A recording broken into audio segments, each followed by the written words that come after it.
Hey folks, it's me Chris, and I wanted to take a few seconds of your time to talk about this awesome new opportunity that we've been presented with for all of our lovely listeners. We can now offer you all a 1-month free trial from audible.com, allowing you full access to a vast library of audiobooks to choose from. As I mentioned earlier, the trial is completely free, and all you have to do is visit audibletrial.com/GHS and follow the instructions to sign up for a free membership today. We hope you guys enjoy Audible just as much as we do, and thanks for your time.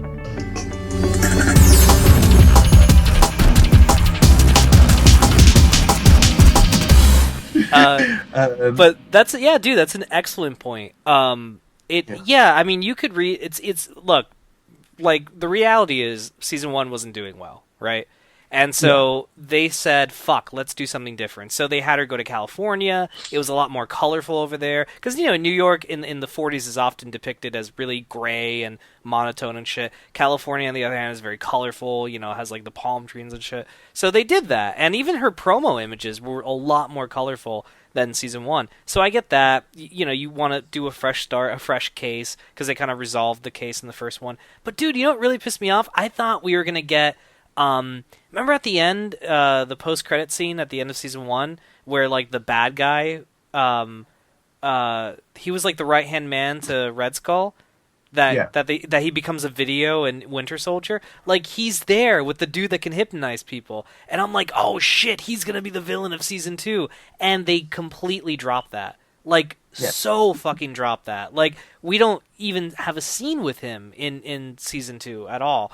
And that's where the potential goes. Like, why not? Like, was that guy unavailable? Like, why would he even agree to do that cameo? You know what I mean? I don't think so. I think they just said, no, fuck it, let's not do that. Let's do something else.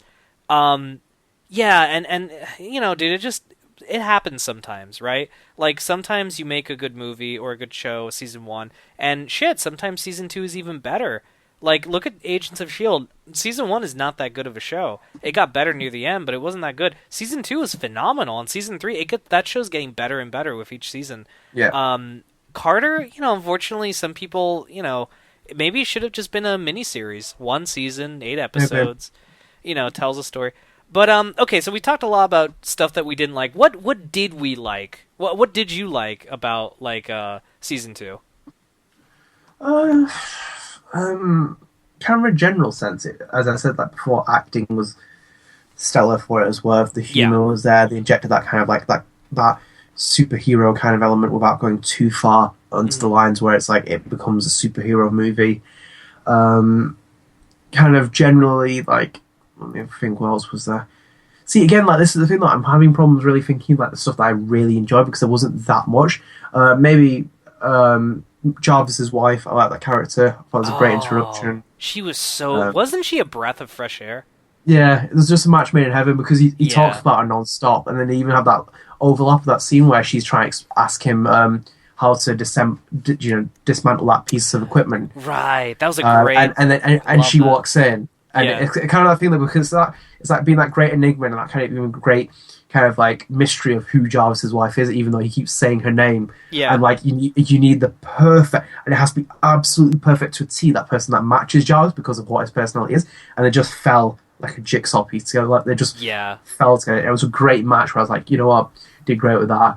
I agree. You know, Chiefs. They were, like, as a couple, they were so fucking great. Like, I remember Rebecca, she saw the show, she's been on Spoilercast a couple of times, she said, like, oh my god, Anna Jarvis is just so fucking cute. Like, she's such a great character, and, like, her relationship with you know, Edwin Jarvis, like, great. It was definitely, I agree, man. I think that was, like, one of the biggest highlights of Season 2. Yeah, it was good for that kind of thing. But, like, again, other than that, I really wasn't hugely sold on it. Like, it kind of misses those extra characters and just kind of like it felt like it wanted to become something else beyond what it was, and it was just like, what's the point when you have such a good foundation to build on? Just continue with it. There's no problem with like deterring completely away from it. Yeah. I think, who's the other character that I'm missing? Well, I really liked Vernon Masters, Kurtwood Smith. Yeah. playing him. Dude, I was so expecting him to be like dumbass, or Yeah. he never once said it. But he was great, man. I haven't seen Kurtwood Smith in something in a very. I know he was on that NBC show about people dying and not dying, or I don't know, some shit like that. But like he was great, and actually, it's funny because I was reading something about the producers of the show. They were saying that originally they were gonna like straight up like show his dead body in the season finale. And that they said, shit, but we really like this actor. Maybe we should leave it ambiguous, so if we want to bring him back, we could, and like we could just like make something up. So that's why, if you notice, you know, when the thing exploded in episode 9 and then episode 10, remember, they're like, ah, shit, or whatever. Like, his corpse isn't there. Because they were like, shit, we really like Kurtwood, we should bring him back. Yeah. But he was great, dude. And believe it or not, man, I actually really liked. I didn't like how it ended, but I liked the beginning of the love triangle between Peggy, Daniel Sousa, and who's this guy? The scientist guy. I forgot his name. I think his name was Jason. Yeah, Jason Wilkes. Like those guys. Like I really liked their kind of like back and forth at the beginning. I think it kind of like fell out near the end. Like at the end, it just dissolved. Strings. Yeah. Someone's pulling the strings apart. No, it wasn't really. They just went for the superhero effect of a very nice ending. Like nothing ends badly. Like that's the thing. Like it would have been on the again. We need more films, more TV shows, and things that end like Empire.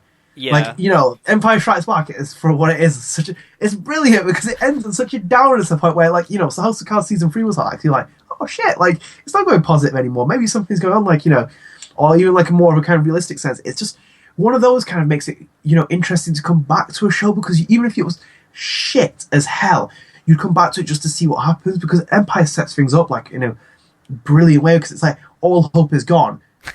And then, you know, we end on such a bad note. You want to see what happens because you think like maybe there is kind of then you can go full superhero effect or kind of just go full kind of like Ewoks. So it works. Is that like what is it in that movie Full Retard? Yeah. You never go full superhero. You never go full superhero. Full retard.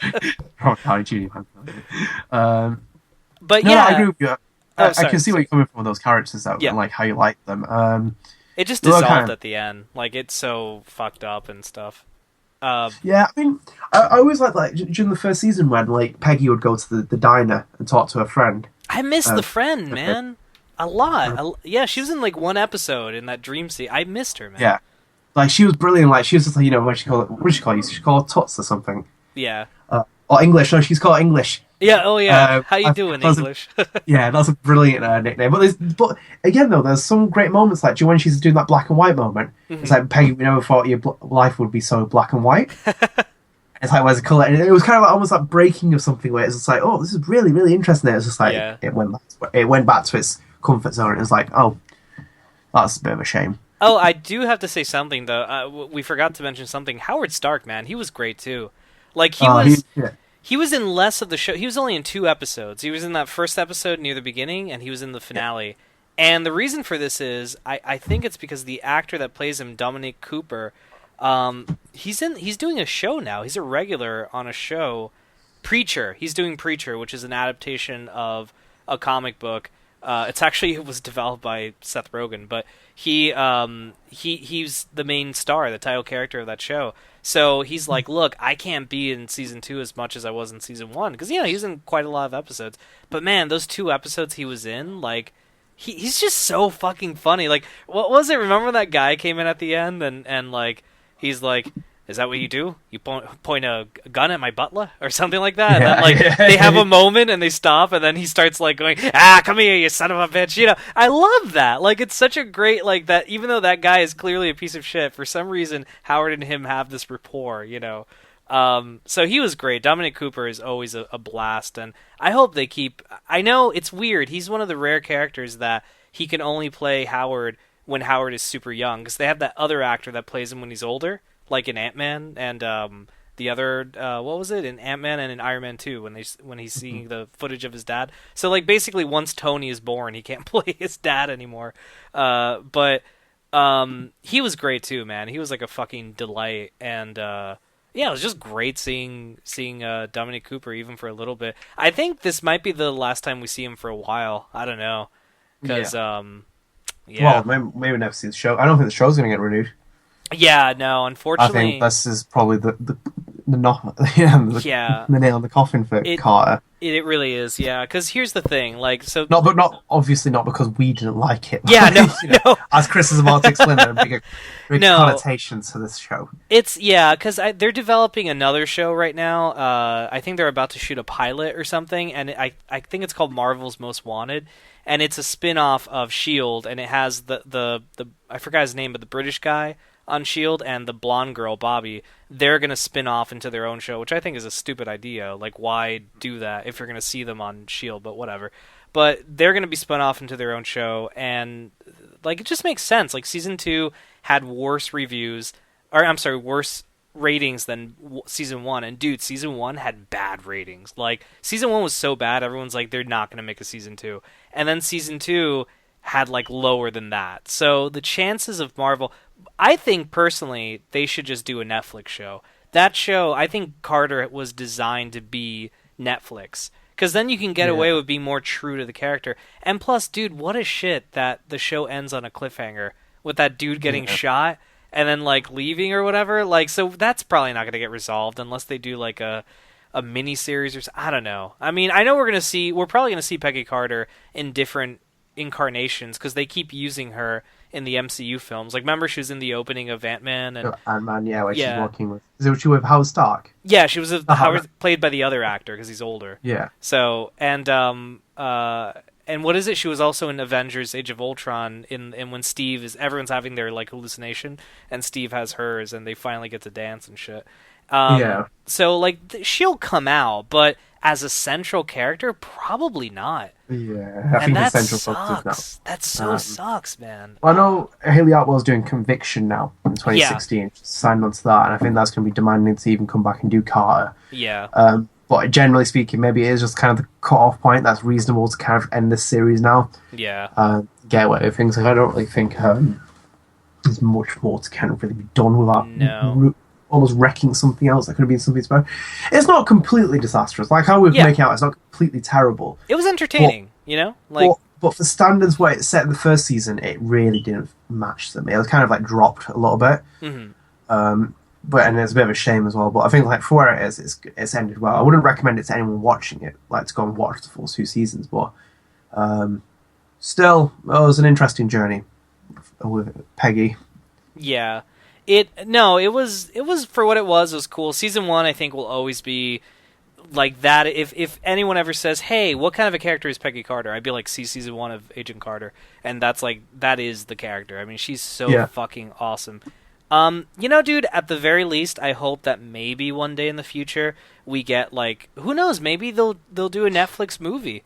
Maybe they'll use Carter as an avenue to, like, make a TV movie, because MCU hasn't done that yet, a TV movie or a Netflix movie. Do something like that, a one-off thing that kind of concludes everything. I don't think they're going to do that because they stopped doing that with the short films a couple of years ago, so I highly doubt they're going to do that with movies. But, maybe they will, and maybe we'll see it. But I agree for now, maybe it was better to quit while they're kind of ahead. There's more happy memories than bad memories. But I guess that's our show then, right? Yeah, I think so. That's probably about that. But yeah, I mean that concludes this installment of Gamer Headlines' Spoilercast. For up-to-date episodes from Gamer Headlines' Spoilercast, be sure to follow our other podcast, the Gamer Headlines Show, on Twitter at TGH Show, and like our official Facebook page, the Gamer Headlines Show. Additionally, Gamer Headlines' Spoilercast can be found on Podbean, Stitcher, iTunes, YouTube, and, of course, right here at GamerHeadlines.com. Thanks for tuning in, and we'll see you in the near future. Take care, guys.